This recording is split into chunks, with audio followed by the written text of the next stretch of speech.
Assalamualaikum warahmatullahi wabarakatuh. Selamat berjumpa kembali dalam pembelajaran pendidikan Pancasila fase E untuk SMA kelas 10. Ya, baiklah anak-anakku, untuk topik kali ini kita akan membahas tentang Bhinneka Tunggal Ika dengan unit mengidentifikasi identitas individu dan identitas kelompok.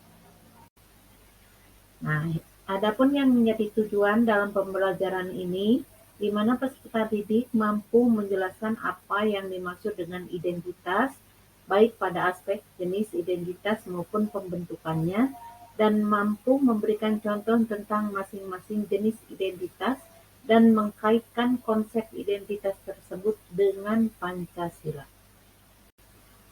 Baiklah anak-anakku, kita sekarang akan membahas tentang jenis dan pembentukan identitas. Di mana jenis dan pembentukan identitas ini kita bisa lihat dari 4 jenis dan pembentukan identitas. Yang pertama, identitas individu yang alami. Identitas individu yang alami itu seperti apa?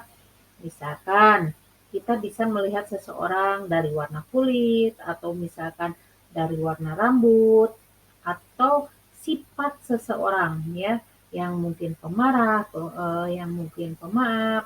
Nah, itu disebutnya identitas yang alami, di mana identitas itu tidak ditemukan seseorang melalui adanya interaksi, tapi terjadi dengan sendirinya. Yang kedua, identitas individu yang terbentuk secara sosial. Nah, identitas individu yang terbentuk secara sosial itu, di mana identitas tersebut didapatkan oleh seseorang karena adanya interaksi dengan orang lain. Kemudian yang ketiga, identitas kelompok yang alami.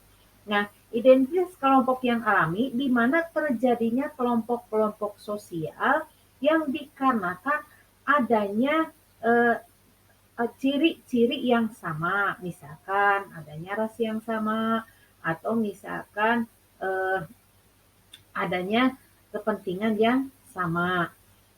Kemudian yang keempat, adanya identitas kelompok yang terbentuk secara sosial. Di mana identitas kelompok yang terbentuk secara sosial ini, identitas kelompok yang dibentuk karena adanya eh, kebutuhan-kebutuhan tertentu. Itu yang disebut dengan identitas kelompok yang terbentuk secara sosial.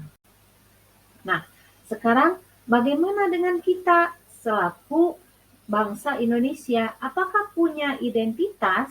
Punya, ya. Kita selaku bangsa Indonesia, kita punya identitas sendiri yang disebut dengan Pancasila. Di mana Pancasila itu merupakan identitas bangsa Indonesia sesuai dengan yang dipidatokan oleh Insinyur Soekarno yang disampaikan pada tanggal 1 Juni 1945, di mana Insinyur Soekarno menyampaikan pidato tentang Pancasila yang terdiri dari 5 sila, ya, Pancasila.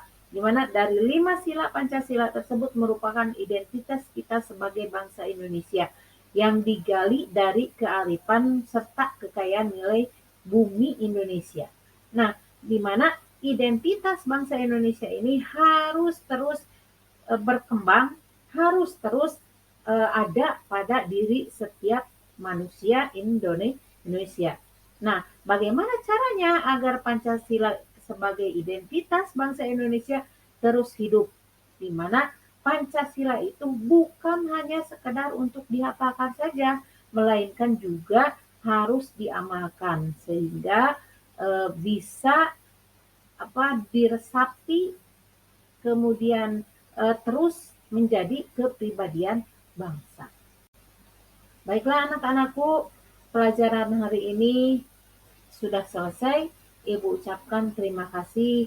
Selamat melanjutkan kegiatan yang berikutnya.